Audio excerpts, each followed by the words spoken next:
आज मैं लंच में रेस्टोरेंट वाली दाल तड़का और चावल बना रही हूँ। अब इस लॉकडाउन में हम खाना खाने घर से बाहर तो नहीं जा सकते, तो हम घर पे ही इस दाल को बनाकर उसे एंजॉय कर सकते हैं। तो नमस्कार, वाजी रसोई में आपका स्वागत है। चलिए बनाते हैं दाल तड़का। इसके लिए मैंने देखिए चने की दाल एक कटोरी ले ली है। इसे मैंने अच्छे से वॉश कर लिया है। 2 मैंने टमाटर लिए हैं लाल वाले, थोड़ी सी मीठी सौंफ है, थोड़ी सी हींग है और ये मेरे मसाले हैं। चलिए कुकर में इन सबको मिक्स करते हैं। ये मैंने कुकर ले लिया है, इसमें मैं चने की दाल डाल देती हूँ जिसे मैंने अच्छे से वॉश कर लिया है। और इसके बाद इसमें डालूंगी मैं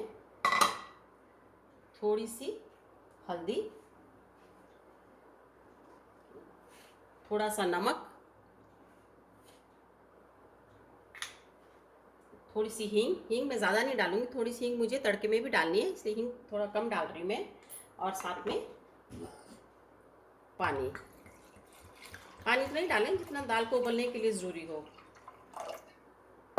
और इसमें 1 चम्मच में मीठी सौंफ डाल देती हूँ। मीठी सौंफ से बहुत ही अच्छा फ्लेवर आता है, पूरा घर महक जाता है खुशबू से जब सीटी लगती है। और साथ में देखिए मैं इन टमाटर का क्या करती हूँ, बीच में मुझे थोड़ा सा कट लगा के ये टमाटर भी जो है इसी के बीच में डाल देने हैं ऐसे। दोनों टमाटर मैंने बीच में डाल दिए। अब मैं इंडक्शन को ऑन कर लेती हूँ और इसका मैं ढक्कन लगाकर कम से कम 15 से 20 मिनट मुझे उबालना है। ये दाल बहुत जल्दी पक जाती है, 15-20 मिनट ही लगेंगे इसे पकने में। 15 मिनट के बाद मैंने दाल को बंद कर दिया था गैस को, और मैंने चेक कर लिया था दाल बिल्कुल अच्छे से पक गई है। मैंने उसके बीच से टमाटर भी निकाल लिए जो बिल्कुल गल चुके हैं। अब देखिए मैं तड़के की तैयारी कर रही हूँ। तेल गरम कर लिया मैंने 2 चम्मच। अब इसमें मैं थोड़ा सा जीरा ऐड कर देती हूँ। जीरा चटकना शुरू हो गया है। अब इसमें थोड़ा सा कटा हुआ लहसुन, इसको थोड़ा सा चला लेती हूँ।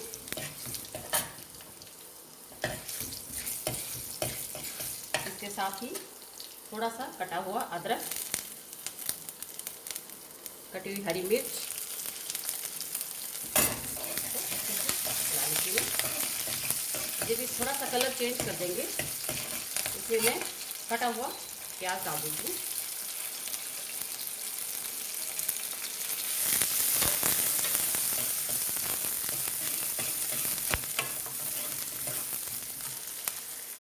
प्याज का रंग हल्का लाल हो चुका है। अब मैं इसमें 2 टमाटर जो मैंने दाल में उबाले हैं और उनको अच्छे से मैंने मैश कर लिया है, ये टमाटर मैं ऐड कर रही हूँ। इन टमाटर को ज़्यादा पकाने की ज़रूरत नहीं है क्योंकि पहले ये पक चुके हैं, बस इनको थोड़ा सा भूनना है, ज़्यादा नहीं।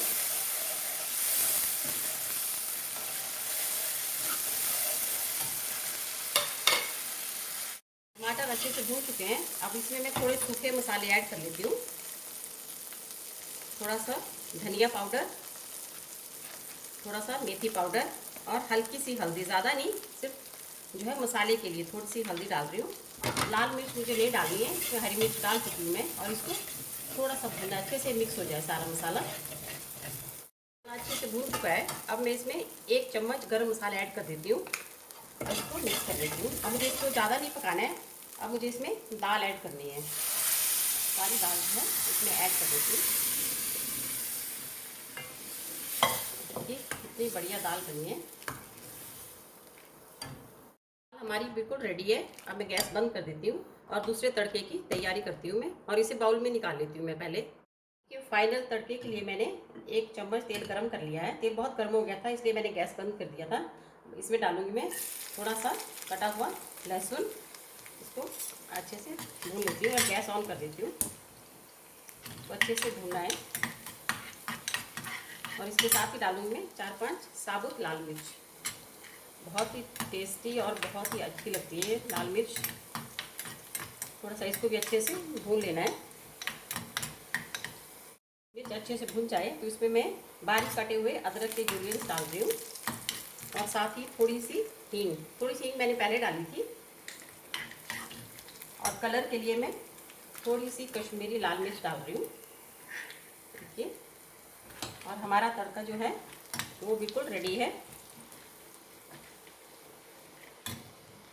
अब ये तड़का दाल में डाल रही हूँ। वाह, इतना बढ़िया तड़का लगा दाल को। ये है तड़के वाली दाल। हम जब भी रेस्टोरेंट में दाल फ्राई ऑर्डर करते हैं तो वो लोग पहले से तैयार की हुई दाल में है ये तड़का लगाकर हमें सर्व करते हैं। देखिए कितनी बढ़िया दाल बनी है। अब मैं इसको आपको तो एक थाली बनाकर दिखाती हूँ। मेरे चावल जो है बिल्कुल रेडी है। हमारी लंच की थाली लग गई है। दाल तड़का है, जीरा राइस है, सैलेड है। अब इस दाल तड़के के ऊपर अगर 1 चम्मच देसी घी का डल जाए तब तो इसके स्वाद के क्या कहने, बहुत ही टेस्टी लगती है। बहुत ही कई गुना इसका स्वाद जो है वो बढ़ जाता है। तो ऐसे इसे ज़रूर खाएं। और अगर आपको पसंद आई हो तो इसे लाइक ज़रूर करें और ज़्यादा से ज़्यादा अपने फ्रेंड्स में इसे शेयर करें। अगर आपने अभी तक मेरे चैनल को सब्सक्राइब नहीं किया है तो प्लीज़ इसे सब्सक्राइब ज़रूर करें, ताकि मैं ऐसी ही आसान और टेस्टी रेसिपीज़ लेकर आपके सामने आती रहूं। तब तक के लिए घर पर रहिए, सुरक्षित रहिए।